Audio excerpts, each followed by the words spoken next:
I'm going to show you how I would match this in CorelDRAW, which right now is only $70, so it's well worth the price. I'm going to click on the bitmap here, and up on the property bar, click Edit Bitmap. And that's going to take it out of CorelDRAW and put it into Corel Photo Paint, which is down here. So here it is in Photo Paint. The reason I'm using Photo Paint is because whoever took a picture took it at an angle, so I'm going to straighten that up a little bit. So under the crop tool is a perspective correction, or Shift C. Gives you a box, and then with that box you're just going to line it up with lines in the photo, right? So I'm going to line it up here and there. These, if I saw the full panel, I'd line it up with the full panel, but since I don't have the full panel, I'm going to just kind of guess on the left and right. Just make it so that they look like they're parallel with the lettering there. So here's my perspective correction. There's a box up here for cropping. I don't want to crop it, so I'm just going to hit apply. And what that does is it straightens it up. When you hit finish editing, it then sends it right back into CorelDRAW for you to mess with. So I'm going to close out of Photo Paint, and here I am in CorelDRAW. So this is where I'm going to have to make an assumption, is how tall is this lettering? Government lettering is usually an odd 1/8 of an inch amount, like an inch and an eighth, or 7/8 or some odd number there. However, this isn't typical government lettering because it's also got a comma, right? So we won't do a normal size. I'm just going to do it for an inch just because it's easy. So over on the right, these things are called dockers, and there's one called transform. If you don't see that, then you can click the plus sign here, and then you go to the transform docker there. And in transform, there's multiple tabs, but there's this one called size. And with size and the bitmap selected, you'll get this option here where you can change different things. I'm going to change only a portion of the drawing, and I'm going to do 1 inch because that's how tall I think it is. And then I'll hit apply. And then I'll draw my line. So from there down to here, and then I'll let go. So that's how I would do it. I'd do it by scaling a portion of the image, right? And then I'll grab my text tool, and I'll start over here, and I'll type in May 31st, 1933. It's definitely not Arial, but we're going to go with 1 inch here for the font size. And left justified is what I want. None is fine too, but we'll do left justified. And then I have to choose a font. So you can either drop down from the top here and choose a font. If you've got enough room, that's great. If not, you can come over to the text docker and you can grab fonts there as well. So I'm going to come in here and look for some different fonts. I've already done this, so they're already up in my favorites, but if you didn't have them in your favorites, you could go through the whole list and find them. This is MD Government, which is our government font with Memorial Designer. This is the MLC government font. This is the MLC government font Regulation, which doesn't have the commas. And this is MonyCAD's government font.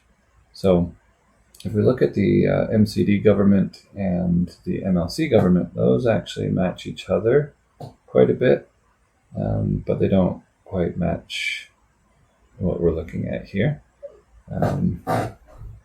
And so in this case, I would go with the MD government, which is this one. And I'll just stick it down here. If I wanted to see what's underneath it, I could left click on this no color swatch. That gets rid of the color, and then right click any color, and that will give me an outline color. Whatever color looks good or is easy to see, you can use. You can also thicken it up if you need to by double clicking down here, or you can change your outline here. So you can see it a little better over the original. So with that done, there's a handle right here, and actually it makes more sense if I make this a little bit transparent. So I'll make it a tiny bit transparent so that so we can see what we're doing over the top of it better. So actually yellow doesn't look as good anymore, so I'll do a darker color like blue. All right, So now that I've got that, this handle here controls your character spacing, which is the spacing between characters. If you hold Shift and click on it, it does your word spacing, which is the spacing between your words. So I can go back and forth with character or word spacing.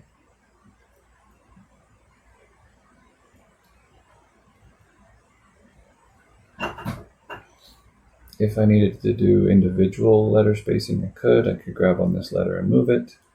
And I'm holding Control on the keyboard so that while I move, it moves in line with the rest. It doesn't come off the line. If I didn't hold Control, it would let me freely move that letter wherever I wanted. So I'm just going to, I can manually move these just to see if I'm actually a good match. In which case I am a good match, so I'm going to use this font. So the only thing that doesn't really match here very well is that comma, and with the comma we could either, again, manually move it up. I don't know why you would want a comma up that high, but if you wanted to match it, you could certainly move it up that high.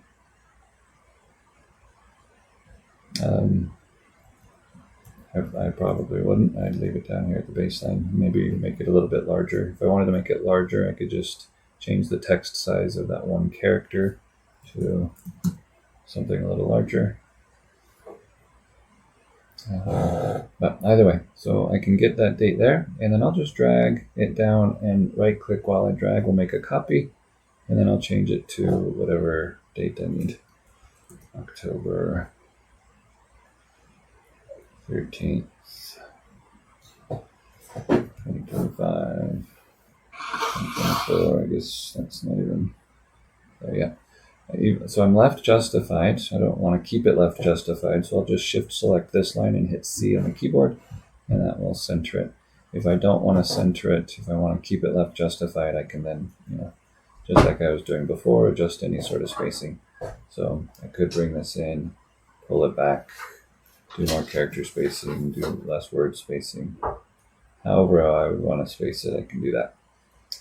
You can also change individual range kerning between two things just by holding Control, Shift, and less than or greater than, or the comma and period. That will edit those. You can also move your letters by clicking on the node and just using your arrow keys. The arrow key moves by a nudge amount, and your nudge is set when nothing is selected. This is your nudge amount, so you can do it something really small. And then go in here and nudge. Control is a double or half a nudge, and Shift is a double nudge. So anyway, that's how I go about matching this. And the great thing about it, CorelDRAW Graphics Suite 2024 is on sale for $70. It's a perpetual license. You never have to pay for it again. And our MD government font you can get for $50. So just by doing one death date, you've already got the whole program paid for.